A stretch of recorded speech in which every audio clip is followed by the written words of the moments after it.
Step 1ல நம்ம எப்படி registration பண்ணுறது அப்படின்னு பார்த்தோம். இப்போ ஸ்டெப் 2ல நம்மளுடைய அப்ளிகண்ட் ரெஜிஸ்ட்ரேஷன் அப்ரூவ்ட் அப்படின்னு சொல்லிட்டு நமக்கு இமெயில் வந்திருக்கு. அதுக்கப்புறம் நம்ம ப்ரொசீட் பண்ண போகிறோம். ஓகேவா? ஸோ இப்போ நமக்கு இந்த இடத்துல ஒரு மெயில் வந்திருக்கு. ஸோ நம்ம அதை ஓப்பன் பண்ணி பார்த்தோம்னா நம்மளோட ரெஜிஸ்ட்ரேஷன் கம்ப்ளீட்டட் ஆகிடுச்சு, அப்புறம் சக்ஸஸ்ஃபுல்லாக அப்ரூவ் பண்ணிட்டாங்க. நம்ம இப்போ வந்துட்டு லாகின் பண்ணிவிட்டு நம்மளுடைய ஃபர்தர் ஸ்டெப்ஸை வந்துட்டு நம்ம பார்ப்போம். ஓகேங்களா? ஸோ பேசிக்கலாக நம்ம எதுக்காக இதெல்லாம் பண்ணிகிட்ருக்கோம், நாம் அமேசான் கேடிபியில் இந்த மாதிரி ஒரு கலரிங் புக்கை பப்ளிஷ் பண்ணியிருக்கோம். அந்த புக்கை நம்ம பப்ளிஷ் பண்ணும்போது அமேசானே அவங்களுடைய நமக்கு வந்துட்டு ஒரு ஃப்ரீ ISBN நம்பரை கொடுத்துருக்காங்க. ஸோ இந்த புக்கை நான் outside of Amazon platform வேறு எங்கே வெளியில் பப்ளிஷ் பண்ணணுன்னாலும் எனக்குன்னு ஒரு யுனிக் ISBN நம்பர் வேணும். நம்ம அந்த யுனிக் ISBN நம்பரை நம்ம ISBN அந்த இது மூலமாக நம்ம எடுக்க போகிறோம். ஓகேவா? ஸோ இந்த ISBN நம்ம வெளியில் யூஸ் பண்ண முடியாது, அதுக்காக தான் நம்ம பண்ணுறோம் இப்போது. ஸோ இப்போ நாம் கூகுளில் ISBN அப்படின்னு போட்டிங்கன்னா இந்த இடத்துல ஃபஸ்ட்டில் ஒரு லிங்க் வருது இல்லையா, இந்த லிங்க்கை நம்ம ஓப்பன் பண்ணலாம்.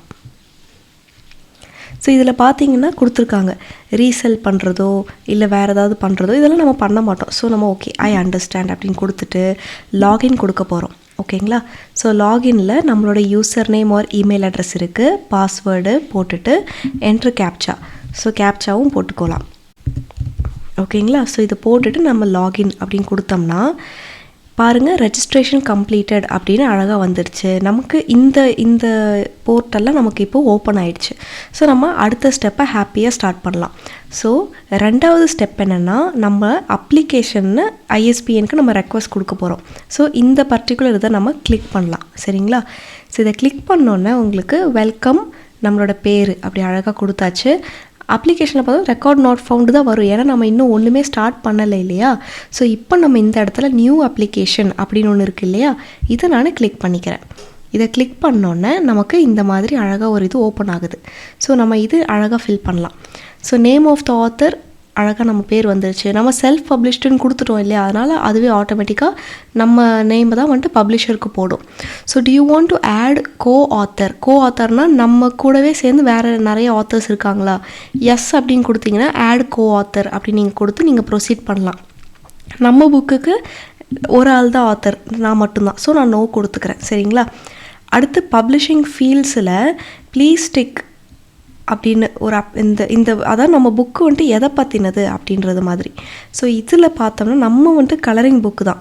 So school or children book வந்துட்டு கிடையாது, எஜுகேஷ்னலும் கிடையாது, நான் அதர்ஸ் அப்படின்னு கொடுத்துக்கிறேன். சரிங்களா? லெட்ஸ் கோ அண்ட் சி எந்த அளவுக்கு போகுதுன்னு. ஓகேங்களா? ஸோ இப்போ இந்த இடத்துல ஓகே இதெல்லாம் நம்ம படித்து பார்த்துக்கலாம். டிக்ளரேஷன் இருக்குது இந்த இடத்துல. இந்த ரெண்டுத்தையும் நம்ம டிக் பண்ணிவிட்டு நம்ம சேவ் கொடுத்துடலாம். Please enter the publishing field அப்படின்னு சொல்லிட்டு காட்டுது. பட் எந்த இடத்துல, இந்த இடத்துல ஒரு பாக்ஸ் இருக்குது. ஸோ இந்த இடத்துல நான் கலரிங் புக்ஸ் ஃபார் கிட்ஸ் அப்படின்னு போடுறேன். சரிங்களா? போட்டுட்டு இது ரெண்டும் டிக்காக தான் இருக்குது. ஸோ நான் சேவ் கொடுத்துக்கிறேன். டைட்டில் ஆஃப் த புக் கண்டிப்பாக நம்ம கொடுத்து தான் ஆகணும். ஸோ நம்மளுடைய இந்த புக்கே இதுவே நம்ம டைட்டில் ஆஃப் த புக் அழகாக கொடுத்துக்கலாம். சரிங்களா? So title of the book நம்ம கொடுத்தாச்சு. இதுக்கப்புறம் நான் சேவ் கொடுக்குறேன். இப்போ பாருங்கள் அப்ளிகேஷன் ரெஃபரன்ஸ் நம்பர் ஓகே அது எதுவும் வரலை.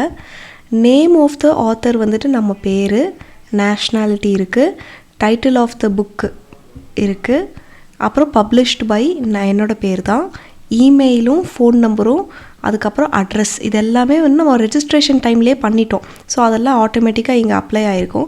பப்ளிஷிங் ஃபீல்டு வந்துட்டு பார்த்தோம்னா நான் கலரிங் புக் ஃபார் கிட்ஸு நானே வந்துட்டு டைப் பண்ணி போட்டிருந்தேன். ஸோ இதுதான் வந்துட்டு டீட்டெயில்ஸ். இப்போ நான் சப்மிட் அப்படின்னு இருக்கு இல்லையா, ஸோ சப்மிட் நான் கொடுக்குறேன். Are you sure? எஸ்ன்னு கொடுத்துட்டு நீங்கள் சப்மிட் கொடுத்துருங்க. ஸோ அப்ளிகேஷன் வந்துட்டு சப்மிட்டட் சக்ஸஸ்ஃபுல்லி. நம்ம அப்ளிகேஷன் ரெஃபரன்ஸ் நம்பரை அழகாக கொடுத்துட்டாங்க, வந்துருச்சு இப்போ நமக்கு. சரிங்களா?